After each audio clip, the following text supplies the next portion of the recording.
कुरान की आयतों के पैबंद क्रम संख्या 32 व 33 द्वारा 32 ताजमहल में कुरान की 14 आयतों को काले अक्षरों में अस्पष्ट रूप में खुदवाया गया है, किंतु इस्लाम के इस अधिलेखन में ताज पर शाहजहां के मालिकाना हक होने के बाबत दूर दूर तक लेशमात्र भी कोई संकेत नहीं है। यदि शाहजहां ही ताज का निर्माता होता तो कुरान की आयतों के आरंभ में ही उसके निर्माण के विषय में अवश्य ही जानकारी दिया होता। 33 शाहजहां ने शुभ्र ताज के निर्माण के कई वर्षों बाद उस पर काले अक्षर बनवाकर केवल उसे विकृत ही किया है, ऐसा उन अक्षरों को खोदने वाले अमानत खान शिराजी ने खुद ही उसी इमारत के एक शिलालेख में लिखा है।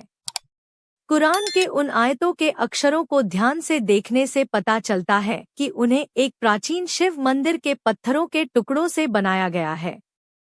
34 ताज के नदी के तरफ के दरवाजे के लकड़ी के एक टुकड़े के एक अमेरिकन प्रयोगशाला में किए गए कार्बन 14 जांच से पता चला है कि लकड़ी का वो टुकड़ा शाहजहां के काल से 300 वर्ष पहले का है, क्योंकि ताज के दरवाजों को 11वीं सदी से ही मुस्लिम आक्रामकों के द्वारा कई बार तोड़कर खोला गया है और फिर से बंद करने के लिए दूसरे दरवाजे भी लगाए गए हैं।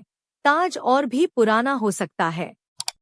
असल में ताज को सन 1115 में अर्थात शाहजहां के समय से लगभग 500 वर्ष पूर्व बनवाया गया था। 35 बी हॉवेल, श्रीमती केनोयर और सर डब्ल्यू हंटर जैसे पश्चिम के जाने माने वास्तुशास्त्री, जिन्हें कि अपने विषय पर पूर्ण अधिकार प्राप्त है, ने ताजमहल के अभिलेखों का अध्ययन करके यह राय दी है कि ताजमहल हिंदू मंदिरों जैसा भवन है। हॉवेल ने तर्क दिया है कि जावा देश के चांदी सेवा मंदिर का ग्राउंड प्लान ताज के समान है। 36 4 छोटे छोटे सजावटी गुंबदों के मध्य एक बड़ा मुख्य गुंबद होना हिंदू मंदिरों की सार्वभौमिक विशेषता है। 37 4 कोणों में 4 स्तंभ बनाना हिंदू विशेषता रही है। इन 4 स्तंभों से दिन में चौकसी का कार्य होता था और रात्रि में प्रकाश स्तंभ का कार्य लिया जाता था। ये स्तंभ भवन के पवित्र अधिसीमाओं का निर्धारण का भी करती थी। हिंदू विवाह वेदी और भगवान सत्यनारायण के पूजा वेदी में भी चारों कोणों में इसी प्रकार के 4 खंभे बनाए जाते हैं। 38 ताजमहल की अष्टकोणीय संरचना विशेष हिंदू अभिप्राय की अभिव्यक्ति है, क्योंकि केवल हिंदुओं में ही 8 दिशाओं के विशेष नाम होते हैं और उनके लिए खगोलीय रक्षकों का निर्धारण किया जाता है। स्तंभों के नींव तथा बुर्ज क्रमशः धरती और आकाश के प्रतीक होते हैं। हिंदू दुर्ग, नगर, भवन या तो अष्टकोणीय बनाए जाते हैं या फिर उनमें किसी न किसी प्रकार के अष्टकोणीय लक्षण बनाए जाते हैं तथा उनमें धरती और आकाश के प्रतीक स्तंभ बनाए जाते हैं। इस प्रकार से 8 दिशाओं, धरती और आकाश सभी की अभिव्यक्ति हो जाती है, जहाँ पर कि हिंदू विश्वास के अनुसार ईश्वर की सत्ता है।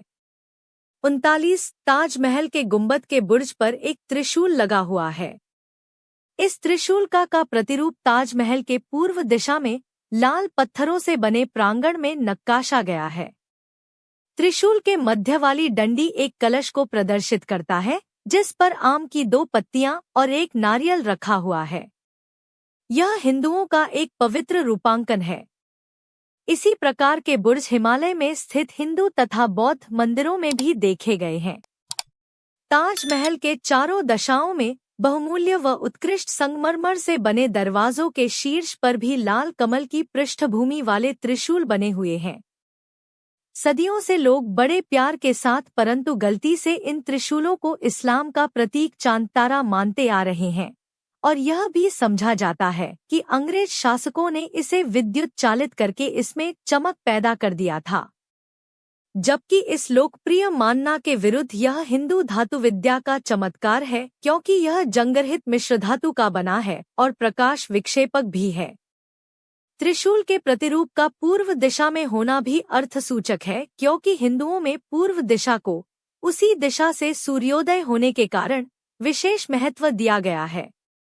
गुंबद के बुर्ज अर्थात त्रिशूल पर ताजमहल के अधिग्रहण के बाद अल्लाह शब्द लिख दिया गया है, जबकि लाल पत्थर वाले पूर्वी प्रांगण में बने प्रतिरूप में अल्लाह शब्द कहीं भी नहीं है।